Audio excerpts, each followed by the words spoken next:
Het dorp Reertjerk jet bij de gemeente Dantumerdeel. Maar hoe logisch is dat eens?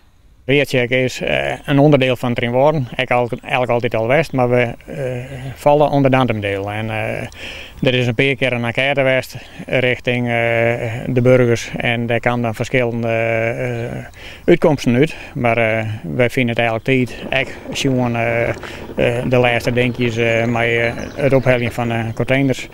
Dat de Gries en de Grienen nou een ijs moeten steken, dat had zien hier goed draait en nooit uit moeten halen. En daar snappen we niks van. Dus waarom kan Reertjerk nou net bij de Trinwoorden en bij het Tjeksterdeel?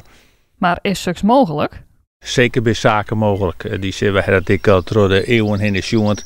De gemeentegrens van Dantumerdeel roemt vroeger tot de stadswal van Dokkum.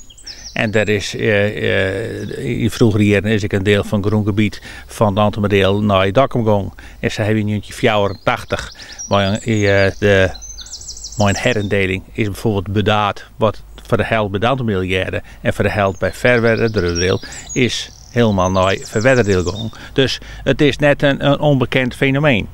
Nou willen we eigenlijk weer naar enquête horen naar de mensen daar. Nou ja, dan hebben we van die eerste en in de winter daarmee OG.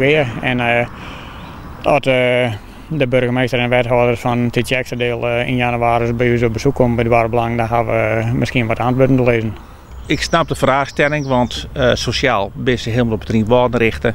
Maar ze hebben dus natuurlijk in Veenwoordensterwal, jij bij die Tjeksterdeel, maar die meesten hebben weer helemaal op Veenwoorden richten. En ben ik de meest niet onder zwetten wennie.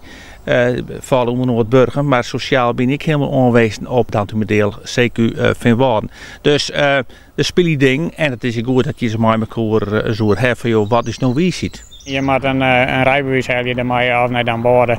En in het Tjeksterdeel waar je maar naar Burgum praat. Qua afstand maakt het niks uit. Maar gevoelsmatig leeft het bij de Trinwoorden. Dat gaat naar de sport, naar de kerken en alle oren, sociale dingen, de vrienden en de squallen, alles speelt zich al in Trinwoorden. En dan viel die als Reertjerk je net zo bord betrokken bij de rest van de andere deel.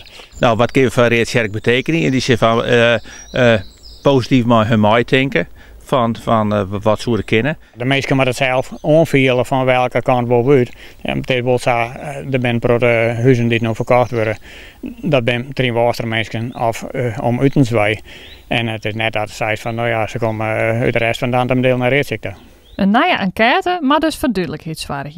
Er gaat huis bij alle inwoners van Reertjerk. Er zijn 80 huizen en 200 Reertjerkers. Dus die mogen we eigenlijk wel bereiken kennen. Dus, het gaat we maken je vragen zeg maar, op een briefje. En die gaat bij de douane los. Daar zeg ik van, belangrijk in, als je een enquête houden, dat de vraagstelling goed is en als de uitslag bekend is, dan moet je hem eens even om de tafel. Zonder om van tevoren naar dag zeg ik het doen, want het is volle breder. En als je het aanpakken wil, dan zeg ik dan moet je het in zijn totale breedte moet je het aanpakken. Want wat in 84 gebeurd is, dan vreeg ik me af van hier moment dat toen ik net in zijn totaliteit beschenken. Maar er zijn altijd wel redenen om het te doen zat met die het het.